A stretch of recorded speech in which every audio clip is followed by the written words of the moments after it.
பேருக்கு சபைக்குள்ள வந்துட்டா அவன் பேர் விசுவாசிலாம் இல்லை. நல்லா புரிஞ்சுங்க. இந்த விசுவாசத்தினால உங்க வாழ்க்கையில சில ஆவிக்குரிய நன்மைகளை உங்களால் பெற்றுக்கொள்ள முடியும். உலக பிரகாரமான நன்மைகளை, கட்டுகளை ஆண்டவர் உடைப்பார், வியாதியிலிருந்து சுகமாக்குவார், அற்புதங்களை செய்வார், அதெல்லாம் சொல்லியிருக்கிறேன். ஆனால் ஆவிக்குரிய நன்மைகள் என்பது உங்கள் உள்ளான மனிதனை புதிதாய் மாற்றுவதற்கும், உங்கள் உள்ளான மனிதன் உள்ள இருக்கிற இன்னர் சோல் தான் முக்கியம். வெளியில இருக்கிற இந்த பிசிக்கல் அப்பியரன்ஸ் ஒரு விஷயமே இல்லை. நீ உள்ள யாரா இருக்கிறியோ அதுதான் நீ உள்ள எப்படி இருக்கிறியோ அதுதான் நீ. உள்ள உடைஞ்சிட்டுனா வெளியில வேலை செய்ய முடியாது. இருதயம் பயங்கரம் உடைக்கப்பட்டு கஷ்டத்துல உட்கார்ந்துட்டு இருக்கிறோம் அப்படின்னா நம்ம மைண்ட் என்ன பண்ணாது, மைண்ட் சொல்றத உடம்பு செய்யாது. அப்போ உள்ள நான் எந்த அளவுக்கு ஸ்ட்ராங்கா இருக்கிறேன் அப்படின்றது ரொம்ப முக்கியம். அப்போ உள்ளான மனிதன் ஸ்ட்ராங்கா இருப்பதற்கு, உள்ளான மனிதன் பலமா இருப்பதற்கு, ஆசீர்வாதமா இருப்பதற்கு, செழுமையா இருப்பதற்கு இந்த விசுவாசம் நம்முடைய வாழ்க்கையில கிரியை செய்கிற ஒன்றா இருக்கிறது. ஹல்லேலூயா. எத்தனை பேர் விசுவாசிக்கிறீங்க? ஒரு வருஷம் கருத்து வாசிங்க. இந்த விசுவாசத்தினால முத நம்முடைய வாழ்க்கையில கிடைக்கிற ஒரு மிகப்பெரிய ஆசீர்வாதம், ஆவிக்குரிய ஆசீர்வாதம். இந்த விசுவாசத்தினால நம்முடைய வாழ்க்கையில கிடைக்கிற முதல் ஆவிக்குரிய ஆசீர்வாதம் என்று சொன்னால் அப்போஸ்தலர் 10வது அதிகாரம் 13வது வசனத்தை 43வது வசனத்தை வாசிங்க. அப்போஸ்தலர் 10வது அதிகாரம் 43வது வசனம். அவரை விசுவாசிக்கிறவன் எவனோ அவன் அவருடைய நாமத்தினாலே பாவ மன்னிப்பை பெறுவான் என்று சாட்சி கொடுக்கிறார்கள். ஆமென் சொல்லுங்களேன். அப்போ முதல் ஆசீர்வாதம் என்ன தெரியுங்களா?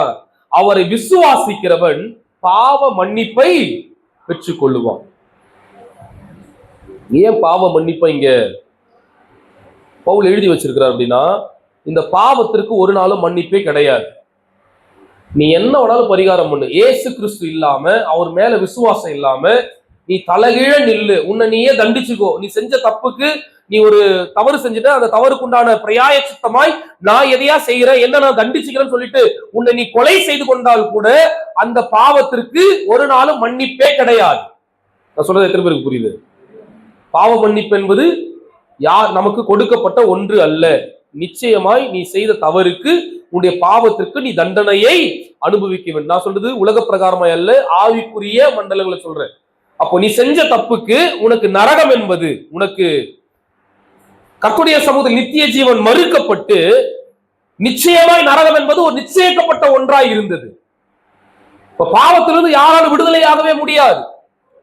எவ்வளவு பெரிய பரிசுத்தவானா இருக்கணும், எவ்வளவு நான் இப்படி இருக்கிறேன், அதை செய்யறேன், நான் யாகம் பண்றேன், நான் இருக்கிற ஏழைகளுக்கெல்லாம் என்ன தானமா கொடுக்கிறேன், என் சொத்தெல்லாம் வித்து கொடுக்கிறேன், நீ என்ன செஞ்சாலும் உன் பாவத்திற்கு ஒரு நாளும் உன்னை யாராலும் விலக்கி பாதுகாக்கவே முடியாது. ஆனா ஒன்னே ஒண்ணு செஞ்சா உன் லைஃப்ல இந்த பாவத்திலிருந்து வெளியே வர முடியும். என்னவென்று சொன்னால், ஆண்டவராகிய இயேசு கிறிஸ்துவை நீ விசுவாசிப்பாய் என்று சொன்னால் உன் பாவத்திலிருந்து விடுதலையை கொடுக்க அவர் போதுமான தேவனாயிருக்கு. ஆமென் சொல்லுங்களேன். இன்னைக்கும் நமக்குள்ள ஒரு சில பாவம் ஒளிஞ்சிட்டு இருக்கும், அப்பப்போ வந்து எட்டி பார்க்கும். ஆமென் சொல்லுங்களேன். சுபாவ பாவம்னு சொல்லுவோம்.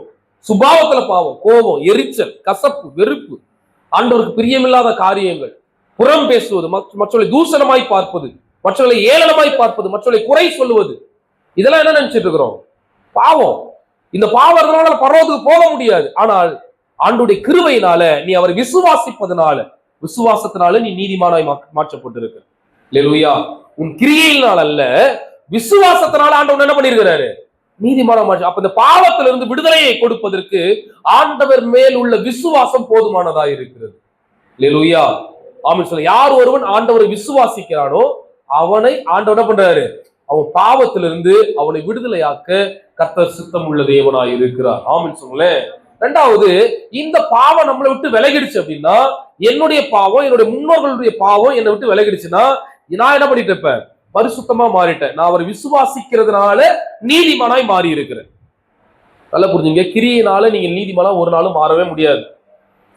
உங்க சொத்தை வித்து எடுத்துட்டு போய் இருக்கிற ஏழைக்கெல்லாம் நீங்க தான தர்மம் பண்ணிட்டு வந்துட்டு, அப்பா இப்பதாண்டா திருப்தி அப்படின்னு சொன்னா கூட உங்களால என்ன பண்ண முடியாது? நீதிமானா மாற முடியாது. வசனம் தெளிவா சொல்லுது, விசுவாசத்தினால நீதிமானாய் மாற்றப்பட்டிருக்கிறோம். ஆபிரகாமும் விசுவாசத்தினாலதான் என்ன பண்ணா? நீதிமானா மாற்றப்பட்டான், கிரியையினால் அல்ல. கிரியை காமிச்சான், கிரியை செய்தான், ஆனா விசுவாசம் அவனை என்ன பண்ணுச்சு? நீதிமானாய் மாற்றினது. அல்லேலூயா. இப்ப ரெண்டாவது, இந்த விசுவாசிக்கிறவனுக்கு ஆண்டவர் என்ன பண்றாரா? நித்திய ஜீவனை வாக்கு கொடுக்கிறார். ஆமென் சொல்லுங்க. நித்திய ஜீவன் என்று சொன்னால் மரணம் இல்லாத ஒரு வாழ்க்கை. நித்திய ஜீவன் என்று சொன்னால் காலகாலமாய் ஆண்டவரோடு கூட இருக்கிற ஒரு வாழ்க்கை. எடுத்து வாசிக்கிற வசனத்தை அப்போஸ்தலர் 16வது அதிகாரம் 31வது வசனம். சரி, யோவான் 20வது அதிகாரம் 31வது வசனம். தேவனுடைய குமாரனாகிய கிறிஸ்து என்று நீங்கள் விசுவாசிக்கும்படியாகவும் விசுவாசித்தவருடைய நாமத்தினாலே நித்திய ஜீவனை அடையும்படியாகவும் விசுவாசிக்கிறவர்கள் அவருடைய நாமத்தினாலே நித்திய ஜீவனை அடையும்படியாகவும் இவைகள் எழுதப்பட்டு இருக்கிறது. ஆமென் சொல்லுங்களேன். அப்ப நீங்க விசுவாசிப்பீங்க அப்படின்னா உங்களுக்கு ஆண்டவர் கொடுக்கிற இரண்டாவது ஆசீர்வாதம் நித்திய ஜீவன். ஆமென் சொல்லுங்களேன். முதலாவது உங்கள் பாவத்திலிருந்து உங்களுக்கு ஒரு விடுதலையை ஆண்டவர் கொடுக்கிறார். இரண்டாவது உங்கள் வாழ்க்கையில கர்த்தர் நித்திய ஜீவனை வாக்கு கொடுக்கிறார். ஆமென் சொல்லுங்களேன். நீ மரித்தாலும் என் கூட இருப்ப. அந்த பக்கத்துல இருக்க அறையப்பட்ட திருடரை பார்த்து ஆண்டவர் சொல்றாரு, இன்றைக்கு நீ என்னுடைய கூட பரதீசியில் இருப்பா. ஏன்? அவருடைய விசுவாசம். எங்க ஒரு செகண்ட்ல விசுவாசம் என்ன பண்ணிடுச்சு, அவனை ஆண்டுடைய கூட பரதீசில் எடுத்துக் கொள்ளப்படுவதற்கான பாக்கியவனாய் மாற்றினது. ஆமென் சொல்லுங்களேன். இங்கே அதை ஆண்டவர் சொல்றாரு, நீ விசுவாசி அப்படின்னா அந்த நித்திய ஜீவனுக்கு நீ பங்குள்ளவனாய் உன்னால் மாற முடியும். ஆனா அந்த விசுவாசத்தை கொண்டு வரதான் பெரிய விஷயமா இருக்குது. அடுத்த வசனத்தை வாசிங்க. அதே யோவான் 3வது அதிகாரத்துல வாசிங்க, 15-16 வாசிங்க. அவன் கெட்டு போகாமல் நித்திய ஜீவனை அடையும்படிக்கு உயர்த்தப்பட வேண்டும். விசுவாசிக்கிறவன் எவனோ அவன் கெட்டு போகாமல் நித்திய ஜீவனை அடையும்படிக்கு அவரை தந்தருளி இவ்வளவாய் உலகத்தில் அன்பு கூர்ந்தார். ஆமென் சொல்லுங்களேன். அப்போ ஆண்டவர் எதற்கு, பிதாவாகிய தேவன் எதற்கு இயேசு கிறிஸ்துவை இந்த பூமியில அனுப்பினார் என்று சொன்னால், யாரெல்லாம் இந்த இயேசு கிறிஸ்துவை விசுவாசிக்கிறார்களோ அவர்கள் எல்லாம் நித்திய ஜீவனுக்குள் பிரவேசிக்க வேண்டும். நான் சொல்றது புரியுதுங்களா உங்களுக்கு? பிதா எதற்காக அனுப்பிச்சார் இயேசு கிறிஸ்துவை? அவர் அறிந்து கொள்வதற்காகவா? இந்த இயேசு கிறிஸ்துவை யாரெல்லாம் விசுவாசிக்கிறார்களோ அவர்கள் எல்லாம் நித்திய ஜீவனுக்குள் பிரவேசிக்க வேண்டும் என்பதற்காக ஒரே பேரான குமாரனை இந்த பூமியில் ஆண்டவராக இயேசு கிறிஸ்துவை பிதாவாகி தேவன் அனுப்பினார் என்று வேதம் சொல்லுகிறது.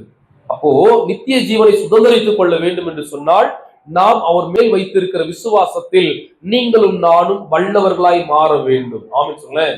இயேசு கிறிஸ்து மேல உங்களுக்கு எனக்கு இருக்கிற விசுவாசம் இன்னும் அதிகமாக வேண்டும். அந்த ஆண்டவராக இயேசு கிறிஸ்து நம்முடைய வாழ்க்கையில கிரியை செய்வதற்கு, நம்முடைய வாழ்க்கையில நித்திய ஜீவனை கொண்டு வருவதற்கு அவர் மேல் வைத்திருக்கிற விசுவாசத்தை இன்னும் நாம் அதிகமாய் உறுதியாய் பற்றி கொள்ள வேண்டும். அல்லேலூயா. ஆமென் சொல்லுங்களேன். அப்ப விசுவாசிக்கிறதுனால என்னுடைய பாவம் என்ன பண்ணும்? மன்னிக்கப்படும். விசுவாசிக்கிறதுனால எனக்கு நித்திய ஜீவன் உண்டாகும். விசுவாசிக்கிறதுனால எனக்கு ரட்சிப்பு உண்டாகும். ஆமென் சொல்லுங்களேன். என் ஆத்துமாவுல ஒரு ரட்சிப்பை ஆண்டவர் என்ன பண்றாராம்? கட்டளையிடுகிற தேவனா இருக்கிற. அப்போஸ்தலர் 16வது அதிகாரம் 31வது வசனத்தை வாசிங்க.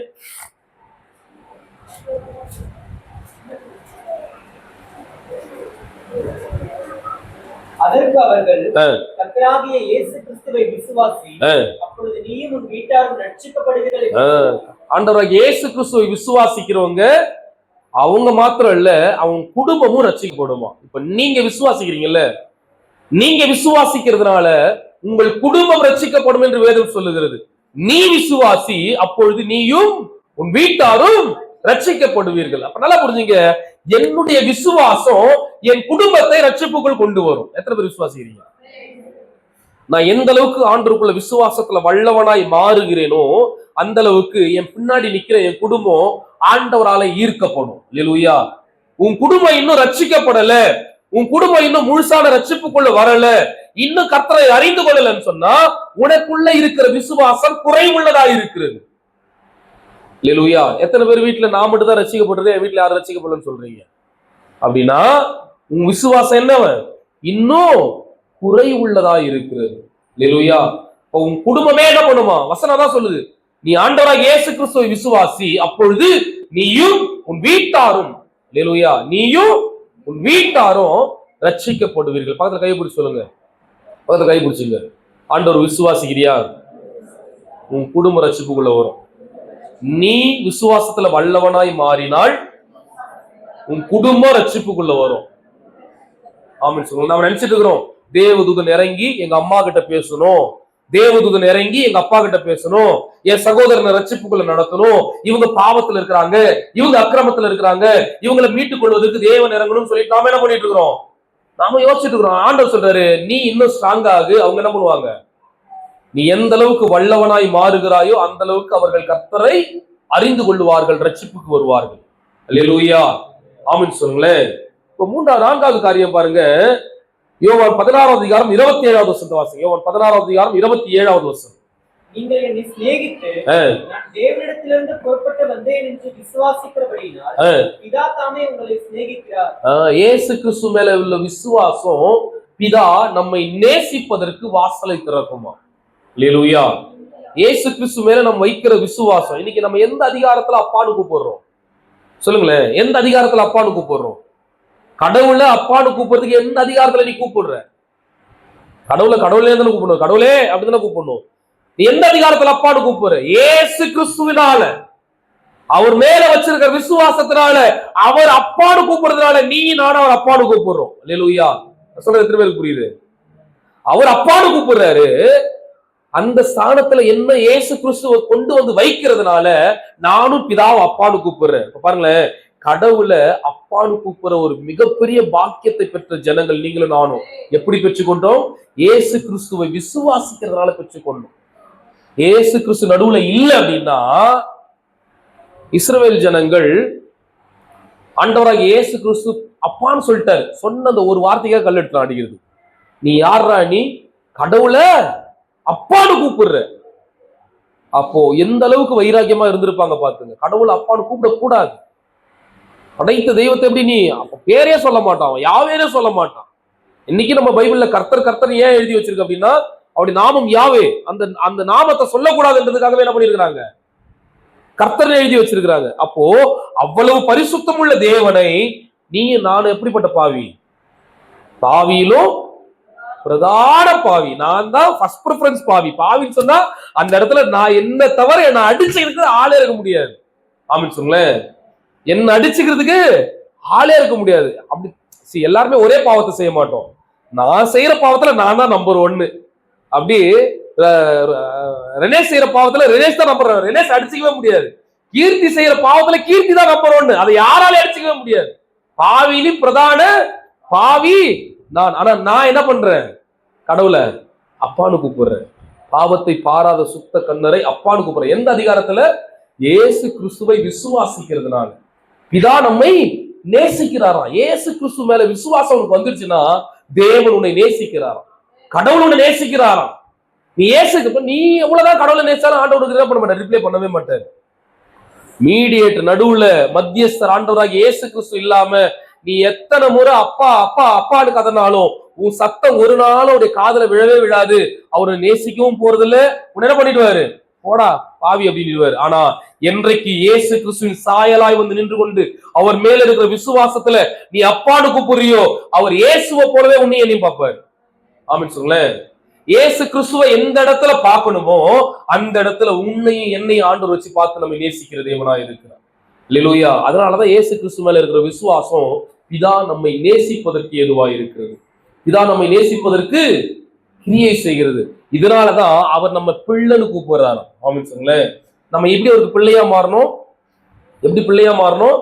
இயேசு கிறிஸ்து மேல உள்ள விசுவாசத்தினால பிதாவுக்கு நம்ம பிள்ளைகளா இருக்கிறோம். அதான் வசனம் சொல்லுது, அவருடைய நாமத்தின் மேல் விசுவாசம் உள்ளவர்களாய் அவரை ஏற்றுக்கொண்டவர்கள் எத்தனை பேர்களோ அத்தனை பேர்களும்.